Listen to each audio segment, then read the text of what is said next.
From the St. Louis Public Radio Newsroom, this is The Gateway. It's Friday, July 31st. I'm Wayne Pratt. St. Louis Circuit Attorney Kim Gardner won her 2016 primary on a promise to reform the criminal justice system. We're actually delivering the services that many of the individuals coming into the criminal justice system lack. Now those ideas are being embraced by her opponent, Mary Pat Carl, as well. St. Louis Public Radio's Rachel Lippman has a preview of Tuesday's Democratic primary in just a few minutes. St. Louis County Prosecutor Wesley Bell will not seek charges against a police officer who killed Michael Brown 6 years ago.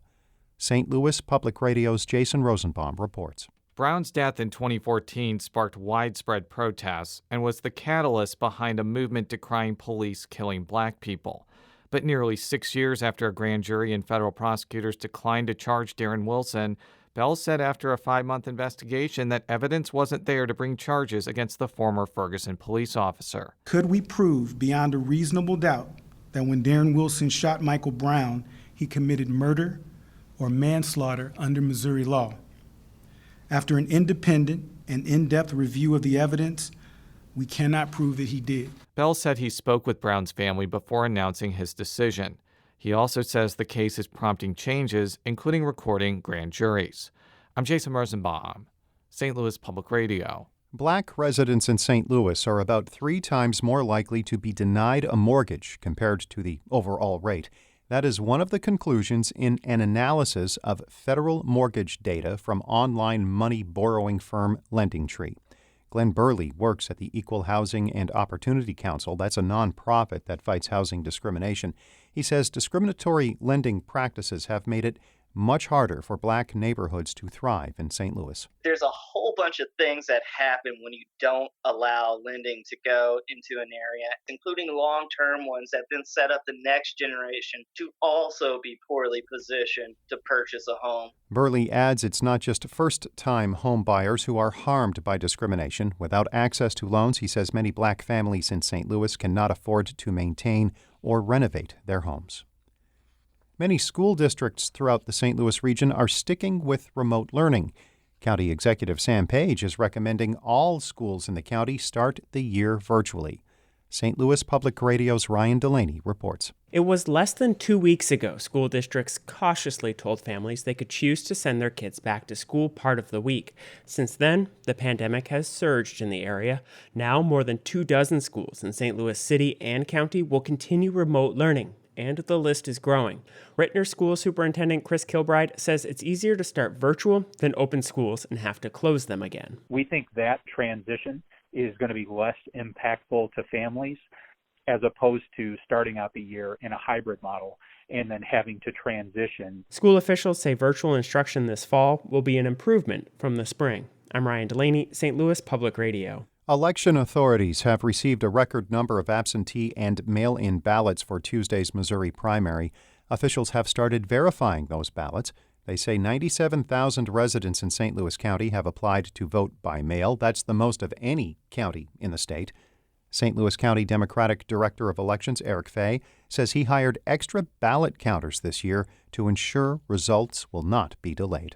I am very confident that we're going to be able to handle the amount of ballots, mail and absentee ballots that we get in. Fay says absentee ballots will likely make up nearly half of the final tally. Voters will weigh in on whether to expand Medicare in Missouri and determine the party nominees for St. Louis County Executive, among other contests.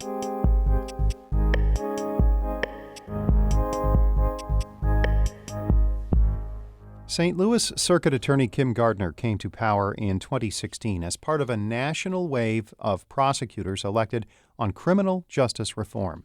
Now, the first black female prosecutor in the city's history is seeking a second term against an opponent, Mary Pat Carl, who is supporting similar ideas. St. Louis Public Radio's Rachel Lippman previews Tuesday's Democratic primary.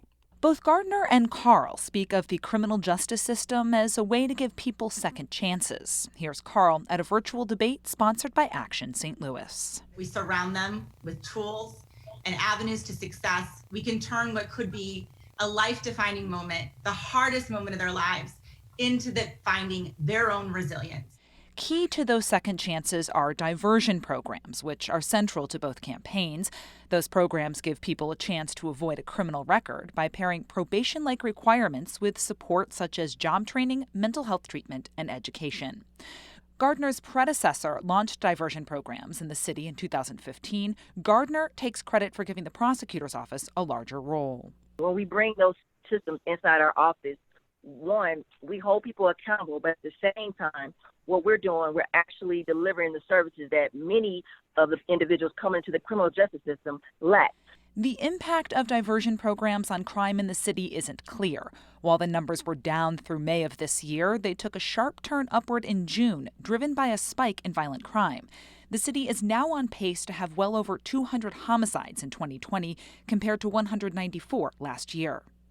Carl lays some of the blame for the uptick at Gardner's feet. She says too few of the cases the Circuit Attorney's office takes to trial result in convictions. When people feel that justice isn't going to happen downtown in a courthouse, they're more likely to pick up a gun and seek retaliation on their own. Gardner says the focus should not be on conviction rates. This is the same tough on crime rhetoric, fear-mongering of the past, and the who's who of mass incarceration that supports her, that continues this misinformation to say that crime somehow, if you have tougher on cases, it's not case processing.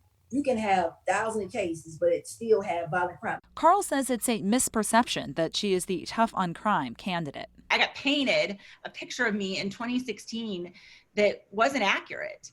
The American wrote an article that said my endorsements were doing me a disservice because I was much more progressive than originally appeared. Among Carl's 2016 endorsements was that of the St. Louis Police Officers Association. This year, neither woman has sought their backing. The union and Gardner have been at odds since her election. Its business manager, Jeff Rorta, consistently attacks her in ways that Gardner says are racist and sexist. Gardner says the backlash is to be expected, especially because of her refusal to take cases from certain officers. It's about police accountability, and my job is to be a minister of justice. And the only thing that gets the benefit of the doubt is justice. So, yes, I've made some adversaries relationships in the police department as well as in the community. The race is also being shaped by two major decisions of Gardner's with political overtones. Earlier this month, she charged Mark and Patricia McCloskey after they pointed weapons at protesters on their private street in the Central West End.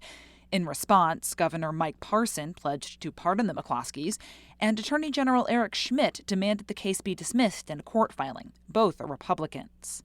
Former Governor Eric Greitens has also recently resumed his attacks on Gardner. The legal fallout from his 2018 invasion of privacy case continues, as an outside investigator Gardner hired is accused of lying under oath.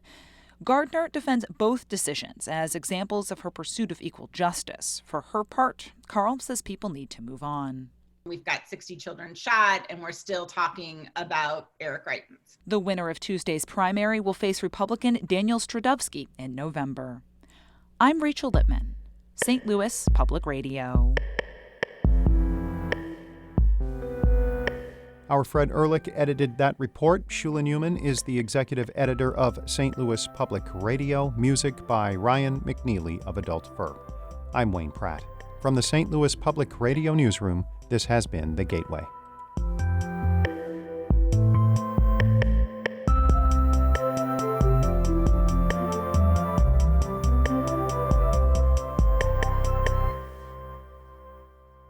Support comes from Missouri Forest Products Association, committed to sustainable and sound conservation of the state's forests, which support more than 41,000 Missouri jobs, resulting in a $10 billion industry.